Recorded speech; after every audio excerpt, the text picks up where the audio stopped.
Bonjour à tous et à toutes, bienvenue au Pluraliste, le média d'alternative politique et de débat.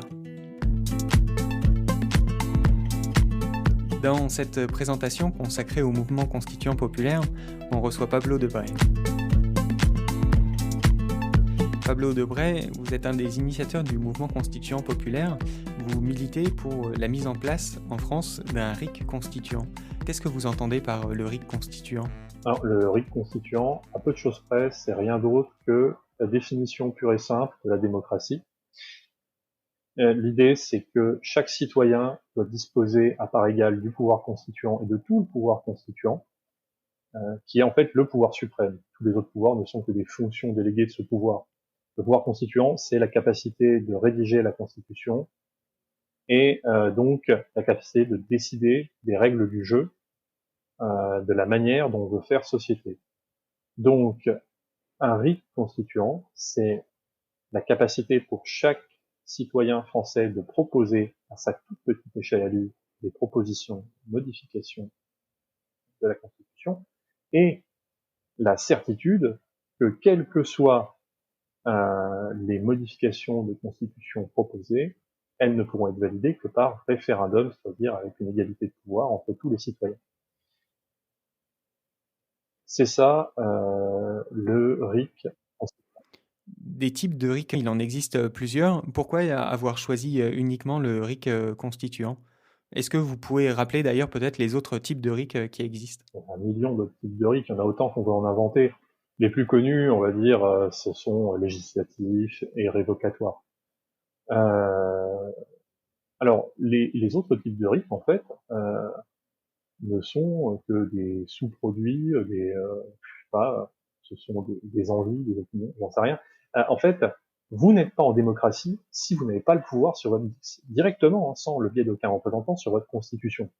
Mais par contre, si vous avez le RIC constituant d'un côté, et par ailleurs que la majorité de la population ne veut pas du RIC révocatoire, ne veut pas du RIC législatif, c'est tout à fait logique en démocratie de ne pas avoir ces deux RIC. Donc en fait, une fois qu'on a le RIC constituant, tout le reste, tous les autres RIC, mais aussi tout le reste, est implicitement validé par la majorité de la population. Donc on n'a pas besoin de quoi que ce soit d'autre. Tout le reste, se décide à le soutien de la majorité. Voilà. Donc si on ne veut pas des autres RIC, on les a pas. Si on veut de l'Assemblée constituante, on l'a. Et si on n'en veut pas, on l'a pas. C'est valable. D'accord. Et alors, quelles actions est-ce que vous mettez en place au sein du MCP pour que cette idée gagne en puissance et puisse être mise en place ? Ce qu'on a choisi principalement, c'est d'essayer de faire des opérations de communication qui visent à construire la majorité idéologique nécessaire à l'instauration de cette démocratie. Voilà. Et pour ça, il faut faire comprendre que le RIC constituant est prioritaire. Pour ça, on va aller sur les 4 pouvoirs les plus importants, donc judiciaire, législatif, exécutif et médiatique, délégation du pouvoir constituant. Puisque ce ne sont que des délégations du pouvoir constituant, c'est soi-disant pouvoir. Et on va essayer de les reprendre au moins symboliquement par des votations autonomes, en organisant un contre-gouvernement, en organisant des chambres d'instruction populaires qui n'ont pas vocation à rendre un verdict, mais simplement à mettre en scène le débat, et en organisant un front de médias alternatifs qui pourrait porter le message en couronnant leurs opinions personnelles pour donner la définition de la démocratie. Merci Pablo Debray pour ces premières informations.